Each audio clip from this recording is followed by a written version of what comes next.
প্রিয় বন্ধুরা, আজ আমরা কথা বলবো একটি ছাগল কিভাবে একজন মানুষের মতো বাচ্চা জন্ম দিল। আসলে এর পেছনে সততা কি, আসুন শুনি। তবে তার আগে দয়া করে এই ভিডিওটিতে এখনই একটি লাইক করে দিন প্রিয় বন্ধুরা। আর যারা আমাদের চ্যানেলে নতুন তারা চ্যানেলটিকে সাবস্ক্রাইব করে পাশে থাকা বেল আইকনটি বাজিয়ে রাখুন। আজ আমি যে দৃশ্যের সামনে দাঁড়িয়েছিলাম তা দেখে আমি হতবাক হয়ে গিয়েছিলাম। এক ব্যক্তি তার ছাগলকে জড়িয়ে ধরে বসেছিল আর তার আশেপাশে লোকজনের ভিড় লেগেছিল। আমি সেই গ্রামের একজন দায়ী ছিলাম।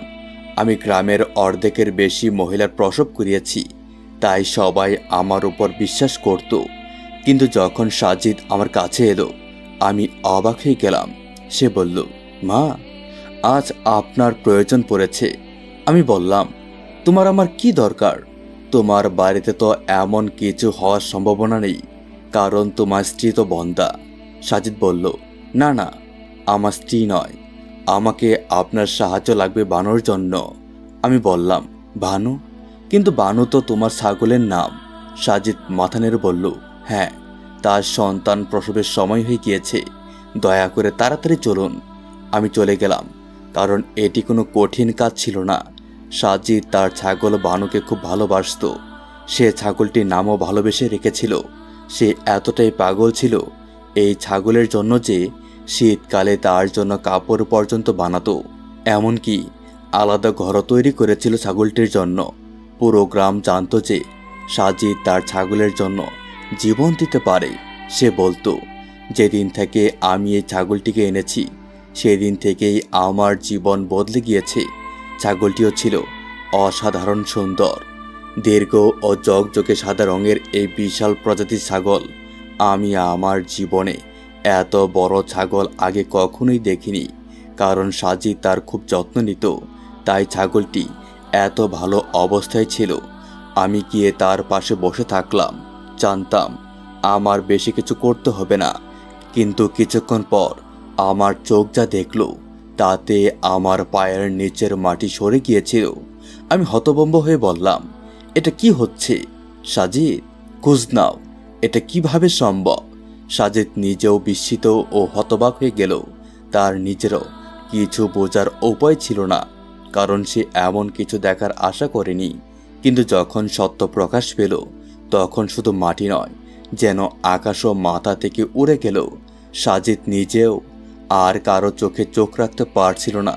লোকেরা বলে, মাতৃত্বের অনুভূতি শুধু নারীদের মধ্যেই থাকে না, কিছু মানুষও সন্তানের আকাঙ্ক্ষা নিয়ে বাঁচে। সাজিদ তেমন একজন ছিল। সে আমারই হাতে জন্মেছিল।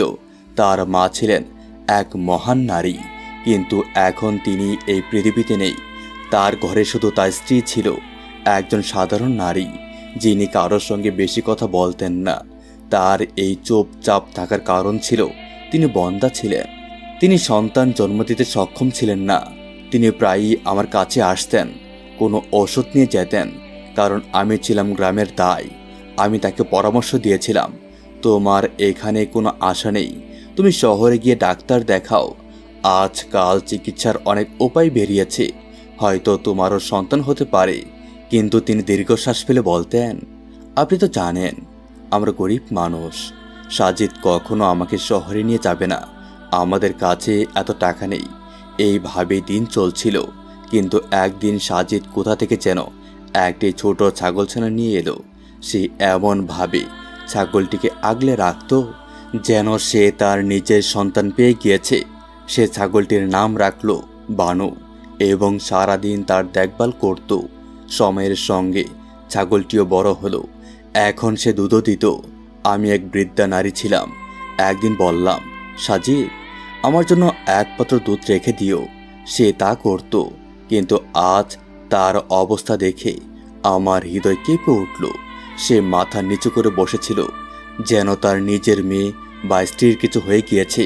সকালে ঘুম ভাঙতেই দরজায় টোকার শব্দ পেলাম। সাজিদ দাঁড়িয়ে বলল, আমার ছাগলের সন্তান জন্ম দিতে যাচ্ছে। আমি অবাক হয়ে বললাম, কিন্তু তোমার ছাগল তো একা থাকে। সে বলল, আমি জানি না খালা, কিন্তু দয়া করে আমার সঙ্গে চলুন, আমাকে সাহায্য করুন। আমি ভেবেছিলাম অন্য কোনো ব্যাপার হবে। সাজিদের স্ত্রী তাকে কখনো ভালোবাসত না। সে বলতো, আমার বাবা মা আমাকে জোর করে বিয়ে দিয়েছে। সে ভালো মেয়ে ছিল, কিন্তু ধীরে ধীরে সে আমার কাছেও কম আসতে শুরু করলো, কারণ এই গ্রামে বন্ধ্যাত্বকে এক অভিশাপ মনে করা হতো। সাজিদ নিজের জন্য না, বরং বানুর জন্য একটা আলাদা ঘর তৈরি করেছিল। আমি যখন সেখানে গেলাম, দেখলাম বানু একটু অসুস্থ দেখাচ্ছে। আমি বললাম, দেখো, এটা আমার কাজ না, কিন্তু গ্রামে পশুদের ডাক্তার নেই, তাই আমি কিছুটা সাহায্য করতে পারি। আমি বসে থাকলাম, হুক্কা টানতে লাগলাম, কিন্তু আমি জানতাম না আজকের দিনটা আমার জীবনের সবচেয়ে আশ্চর্যজনক দিন হতে চলেছে। আমি সাজিদকে বাইরে পাঠিয়ে দিলাম। কিছুক্ষণ পরে আমি এক নবজাতকের কান্নার শব্দ শুনলাম। আমি হতভম্ব হয়ে ভাবলাম, এটা কোথা থেকে আসছে? আমার কানে বাজছে নাকি সত্যিই কেউ কাঁদছে? আমি চোখ মুছে ভালোভাবে দেখলাম, বানু তখন অসুস্থ ছিল, কিন্তু তার পাশে একটি শিশু শুয়ে কাঁদছিল। আমি ছাগলটিকে পরীক্ষা করলাম, তার পেট আগের চেয়ে ছোট দেখাচ্ছিল। আমার মাথা চক্কর খেয়ে গেল। আমি তাড়াতাড়ি শিশুটিকে তুললাম, চাদরে জড়িয়ে নিলাম। যখন আমি শিশুটিকে কোলে নিয়ে বের হলাম, তখন দেখি সাজিদের স্ত্রীও গ্রামের আরেকজন নারী দাঁড়িয়ে আছে। সম্ভবত তারা দুধ নিতে এসেছিল, কিন্তু এই দৃশ্য দেখে হতবাক হয়ে গেল। সাজিদের স্ত্রী বিস্মিত হয়ে বলল, এটা কি মা, তোমার হাতে কি আছে? আমি বললাম, তুমি কি পাগল হয়ে গিয়েছ? দেখছো না এটা একটা শিশু? সে হতভম্ব হয়ে বলল, শিশু? কিন্তু এটা কোথা থেকে এলো? তুমি তো বানর কাছে ছিলে। আমি বললাম, আমি জানি না। আমিও অবাক, কিন্তু দ্রুত শিশুটিকে গরম কিছুতে জড়িয়ে নাও, না হলে সে অসুস্থ হয়ে যাবে। সাজিদের স্ত্রী শিশুটিকে আমার হাত থেকে নিয়ে বলল, আমি আর যত্ন নেব। সে তাড়াতাড়ি শিশুটিকে নিয়ে ঘরের ভেতরে ঢুকে গেল। ঠিক তখনই সাজিদ এসে বলল, বানু কেমন আছে? আমি এক দীর্ঘশ্বাস ফেলে বললাম, বানু ঠিক আছে, কিন্তু কিছু ব্যাপার এত খারাপ হয়েছে যে তুমি কখনো তা ঠিক করতে পারবে না। সে বিস্মিত হয়ে বলল, এর মানে কি? আমি তার চোখের দিকে তাকিয়ে বললাম, তোমার ছাগল সন্তান জন্ম দিয়েছে। সে বলল, বাচ্চা জন্ম নিয়েছে? বাচ্চা কেমন আছে? আমি বললাম, মানুষের বাচ্চা জন্ম নিয়েছে। এটা শুনেই সে অবাক হয়ে গেল। সে বলল, এর মানে কি? মানুষের বাচ্চা জন্ম নিয়েছে? মা, আমি আপনাকে ঘুম থেকে জাগিয়ে এনেছি, তার মানে এই নয় যে আপনি হাওয়ায় কথা বলবেন।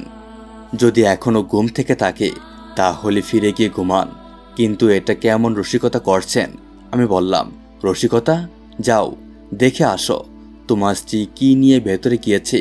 সে সঙ্গে সঙ্গে দৌড়ে ভেতরে চলে গেল। আমিও তার পেছনে গেলাম। তার স্ত্রী বাচ্চাটিকে কাপড়ে মুড়িয়ে নিজের পাশে শুয়ে রেখেছিল এবং আরেক মহিলাকে বলেছিল তার বাড়ি থেকে বাচ্চার বোতল আর দুধ নিয়ে আসতে, কারণ সেই মহিলারও একটি বাচ্চা হয়েছিল। সে বোতল আর দুধ নিয়ে এলো এবং এখন বাচ্চাটিকে দুধ খাওয়ানো হচ্ছিল। বাচ্চাটি পুরোপুরি সুস্থ ছিল। আমার দৃষ্টিশক্তি ছিল প্রখর। আমি এক নজরে বুঝতে পারলাম যে বাচ্চাটির কোনো সমস্যা আছে কিনা। বাচ্চাটি শান্তভাবে দুধ খেয়ে ঘুমিয়ে পড়ল, কিন্তু এখন তার পরিবারের শান্তি বিঘ্নিত হতে চলেছিল। সাজিদ মাটিতে বসে মাথায় হাত দিয়ে বলল, এ কেমন যুগ চলেছে? এটা কি হয়ে গেল? আমি কিছুই বুঝতে পারছি না। তোমরা আমার সাথে কোনো খেলা খেলছো না তো? আমরা বললাম, আমরা তোমার সাথে কি খেলা খেলবো? বরং তুমি বলো, এটা কি হচ্ছে? তোমার ছাগল তো তোমার কাছে থাকতো, তুমি তার যত্ন নেওয়ার কথা বলেছিলে। সে বলল, আমি কখনো ভাবিনি যে আমার ছাগল বাচ্চা দেবে, আর যখন দেবে তখন ছোট্ট একটি মেমনা হবে। কিন্তু এই বাচ্চা কোথা থেকে এলো? তার স্ত্রী কিছু অদ্ভুত আচরণ করছিল। সে বাচ্চাটিকে খুব যত্ন করে ধরে রেখেছিল। সে কিছু বলছিল না, কিছু জিজ্ঞাসাও করছিল না। আমরা সবাই বিস্মিত ছিলাম, কিন্তু সে যেন একেবারেই অবাক হয়নি। আমরা ভাবছিলাম এটা কিভাবে সম্ভব হলো। সাধারণত যে সব নারীদের সন্তান হয় না তারা শিশুদের প্রতি দুর্বলতা দেখায়, কিন্তু এই নারী বরাবরই বলতো, আমার সন্তানের প্রতি কোনো আকর্ষণ নেই, না থাকলেও সমস্যা নেই। কিন্তু এখন সে বাচ্চাটিকে এমনভাবে ধরে রেখেছিল যেন তাকে ছেড়ে দিলে সে শ্বাস নিতে পারবে না। আমি বললাম, শাম্মা, তুমি চুপ করে আছো কেন? কিছু বলো। সে বলল, আমি কি বলবো? আমার বলার আর না বলার কি বা মূল্য আছে? এই ছাগলকে তো আমরা নিজের হাতে এনেছিলাম। সারাদিন তার আশেপাশে ঘুরতাম। আমি কাকে সন্দেহ করব? সাজিদ পাশে রাখা গ্লাসটি ছুঁড়ে ফেলে দিল। সে বলল, তুমি কি আমাকে সন্দেহ করছো? সমা বলল, না, আমি আপনাকে সন্দেহ করছি না, কিন্তু বলুন তো এটা কিভাবে সম্ভব হলো? এটা তো প্রকৃতির বিপরীত। যদি এটা সত্যি হয়ে থাকে তবে এটি কারোর জন্য একটি বড় শাস্তি। সাজিদ বলল, তাহলে এই বাচ্চার কি করব? আমি কিছু বলার আগেই সমা বলে উঠল, এই বাচ্চাকে আমার কাছেই থাকতে দিন। আল্লাহ আমাদের সন্তান দেননি, ধরুন আমাদের সন্তান হয়ে গিয়েছে। আমি আপনাকে কতবার বলেছি আমাদের কোনো বাচ্চা দত্তক নেওয়া উচিত, কিন্তু আপনি কখনো আমার কথা শুনেননি।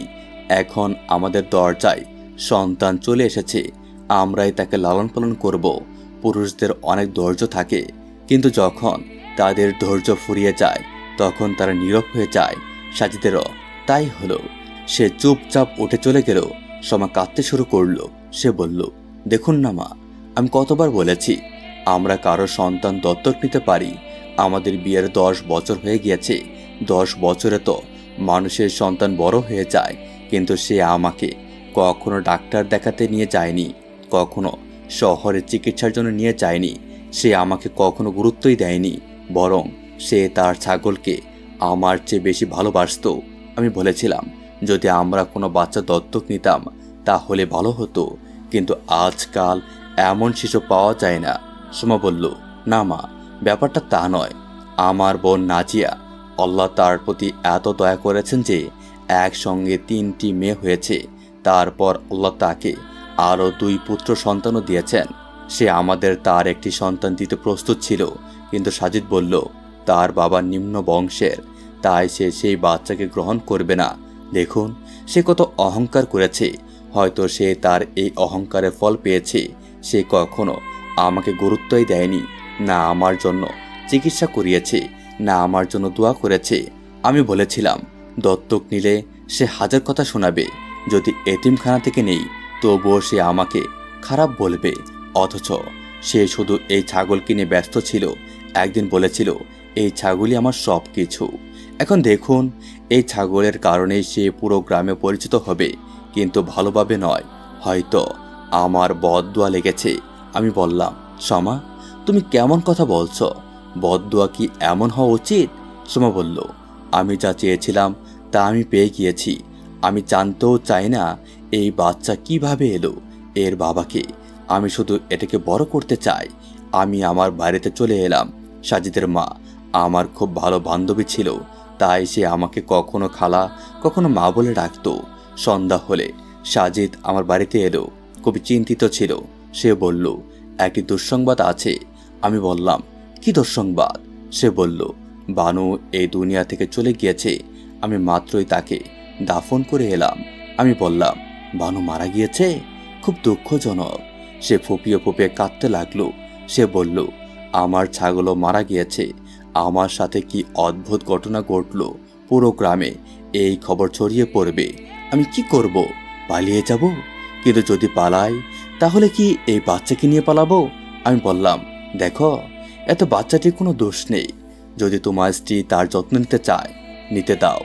আমাদের জীবন তো এর মধ্যেই কেটে গেল। আল্লাহ হয়তো আমাদের জন্য এইভাবেই সন্তান দিয়েছেন। সাজিদ বলল, না, আমি এটা মেনে নিতে পারবো না। আমি খুঁজে বের করব কার কারণে এই ঘটনা ঘটেছে। এই পাপ যার, সে তার শাস্তি পেয়েছে। আমরা কোনো ভুল করিনি, কিন্তু এই বাচ্চা আমার স্ত্রীর সন্তান। কিন্তু হয়তো আমার নয়, স্ত্রী থেকে একটি ছেলে জন্মায়। এটি তো আমাদের সমাজে ঘটে থাকে। এটি তো কোনো অদ্ভুত ঘটনা নয়। আমি এখন কোনোভাবে সমাকে দেখতে চেয়েছিলাম। আমি তাকে বিশ্লেষণ করতে চেয়েছিলাম, কারণ এটাই আমার কাজ ছিল।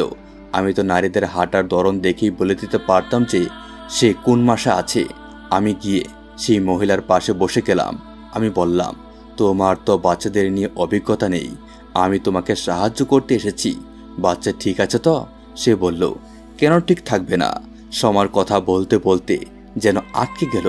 সে কি বলতে চেয়েছিল? বাচ্চা ঠিক আছে? আমি তাকে বললাম, একটু সময়ের জন্য আমাকে বাচ্চাটা দাও, আর তুমি আমার জন্য 1 কাপ চা বানিয়ে নিয়ে এসো। আমি কিছু দেখতে চাই। অন্যদিকে সাজিদ বাইরে বেরিয়ে গেল। সে জানতে চেয়েছিল এই ঘটনা কিভাবে ঘটল সে আশেপাশের লোকদের জিজ্ঞেস করেছিল। আমার ঘরে কি কেউ ঢুকেছিল? সে সেই লোকদের সাথেও কথা বলল যাদের ছাগল ছিল। লোকেরা তাকে আরও নানা কথা শোনাচ্ছিল, কিন্তু সে এই সত্য জানার জন্য দৃঢ় প্রতিজ্ঞ ছিল যে আসল ঘটনা কি। এদিকে আমি নিজের তদন্তে ব্যস্ত ছিলাম, কিন্তু আমার অনুমান ভুল প্রমাণিত হলো। সমাকে দেখে মোটেও মনে হচ্ছিল না যে সে এত তাড়াতাড়ি বাচ্চা জন্ম দিয়েছে। সে পুরোপুরি সুস্থ সবল ছিল। তাহলে এই বাচ্চা কার? এ ঘটনা এমন ছিল না যা আমরা শুধু চিন্তা করি, অপেক্ষা করে দিতাম যে এমন কিছু হওয়া সম্ভব নয়। যখন আল্লাহ রেগে যান তখন এমন কিছু ঘটান যা মানুষের বোধগম্যতার বাইরে থাকে। মানুষ এসব বিষয় বুঝতে চায় না। যখন কেউ অন্যকে এসব ব্যাপারে বলে তখন লোকে এটাকে মিথ্যা মনে করে, গল্প বলে উড়িয়ে দেয়। কিন্তু কি কিছুই অসম্ভব নয়? আমি এক মহিলার কথা শুনেছিলাম যিনি এমন এক বাচ্চা জন্ম দিয়েছেন যাকে দেখে সবাই চিৎকার করে পালিয়ে গিয়েছিল, কারণ সেই বাচ্চা দেখতে একেবারেই ভিন্ন ছিল। কিন্তু আমার সাহস ছিল। আমি সেই বাচ্চাকে তুলে নিয়ে তার মায়ের কোলে দিয়ে দিয়েছিলাম। সেই মা নিজেও কাঁপছিলেন। সবাই বলতো এটি ছিল তার শাস্তি, কারণ সে তার শাশুড়ির যত্ন নেয়নি, বরং তাকে সব সময় খারাপ কথায় গালাগাল করত। সে রাগ করত, কোনো কাজ করত না। তারপর তার শাশুড়ি 4 পায়েতে পড়ে থেকে মারা গেলেন। সেই বাচ্চাও বেশি দিন এই পৃথিবীতে বাঁচেনি, কিন্তু সেই নারী পরিবর্তিত হয়ে গেলেন। এরপর তিনি অত্যন্ত ধার্মিক হয়ে গেলেন, স্বামীর যত্ন নিতেন, গ্রামের লোকদেরও সাহায্য করতেন। বিনামূল্যে তিনি লোকদের ঘরে গিয়ে সাহায্য করতেন। যাই হোক, এখন তারা গ্রাম ছেড়ে চলে গিয়েছিল। সমাজ সেই বাচ্চার খুব যত্ন নিচ্ছিল। বাচ্চাটি সুস্থ ছিল এবং শান্তিতে ঘুমাচ্ছিল। আমি নিজের বাড়িতে ফিরে এলাম। একদিন এক নারী আমাকে ডাকতে এলো। সে বলল, মা, তুমি জানো না সালিমার মেয়ের শরীর খুব খারাপ হয়ে গিয়েছে, তুমি একটু দেখবে? আমি বললাম, হ্যাঁ হ্যাঁ, আমি যাচ্ছি। আমার কাছে তো এমন অনেকেই আসতো, আমি লোকদের সাহায্য করতাম। মনে হলো হয়তো সেই নারীর সন্তান প্রসবের সময় হয়ে এসেছে। কিন্তু আমি বুঝতে পারলাম আসল ব্যাপারটা কি, কারণ আমি সালিমাকে ভালোভাবে চিনতাম। তার এক সুন্দরী কন্যা ছিল যে তার সৌন্দর্যের জন্য গোটা গ্রামে বিখ্যাত ছিল। তার নাম সম্ভবত লাইবা ছিল। খুবই সুন্দর মেয়ে ছিল। আমি যখন ঘরে ঢুকলাম, লাইবার অবস্থা খুবই খারাপ দেখাচ্ছিল। সে বিছানায় শুয়েছিল, তার প্রচণ্ড জ্বর ছিল। আমি জিজ্ঞাসা করলাম, ওর কি হয়েছে? তার মা বলল, ও কয়েকদিন আগে মামার বাড়ি গিয়েছিল, 4 দিন আগে ফিরেছে। তারপর থেকে নিজেকে ঘরে বন্দি করে রেখেছে, কিছুই খায়নি, কিছু পানও করেনি। এখন তার এত জ্বর যে কমছেই না। আমি লাইবার মুখের দিকে তাকালাম আর সঙ্গে সঙ্গে বুঝে গেলাম যে ব্যাপারটা অন্য কিছু।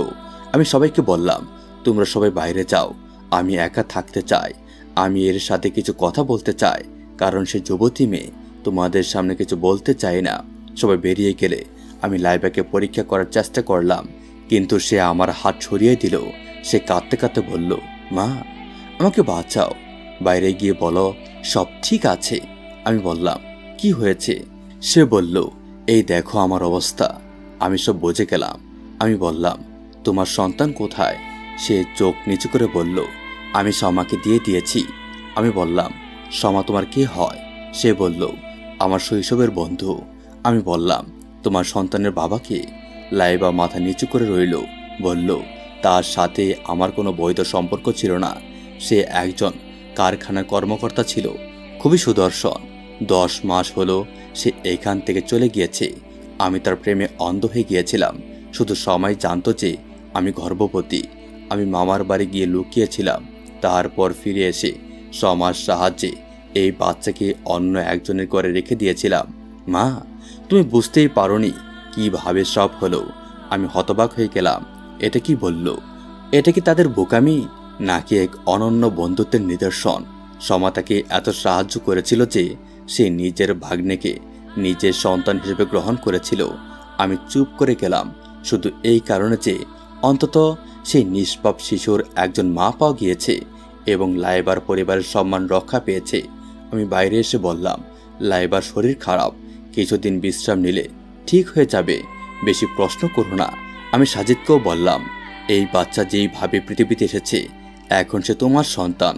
আল্লাহ হয়তো তোমাকে পরীক্ষা নিচ্ছেন, তুমি এই পরীক্ষায় সফল হও। এটা এক অদ্ভুত ঘটনা ছিল, কারণ সেই বাচ্চার আগমনের পর সাজিদের অবস্থা একদম বদলে গেল। তার ঘরে সম্পদের প্রবাহ শুরু হলো। এখন সে সেই বাচ্চাকে আদর করে ভালোবাসে। আর লাইবার ব্যাপারে কেউ কিছু জানল না। হয়তো তার কপালে ভালো ছিল, কিন্তু সে খুব ভুল কাজ করেছিল। তো বন্ধুরা, এই ছিল আমাদের আজকের ভিডিওটা আপনাদের কাছে কেমন লাগলো তা অবশ্যই কমেন্ট করে জানাবেন। ভিডিওটি ভালো লাগলে অবশ্যই ভিডিওতে একটি লাইক দিবেন এবং নিয়মিত আরও এরকম নতুন নতুন ইসলামিক ভিডিও পেতে আমাদের এই চ্যানেলটিকে সাবস্ক্রাইব করে পাশে থাকা বেল আইকনটি বাজিয়ে রাখুন। দেখা হবে আবার নতুন কোনো ভিডিওতে। সেই পর্যন্ত আপনারা সকলেই ভালো থাকবেন, সুস্থ থাকবেন এই প্রত্যাশায় আজকের মতো বিদায় নিচ্ছি। আল্লাহ হাফেজ।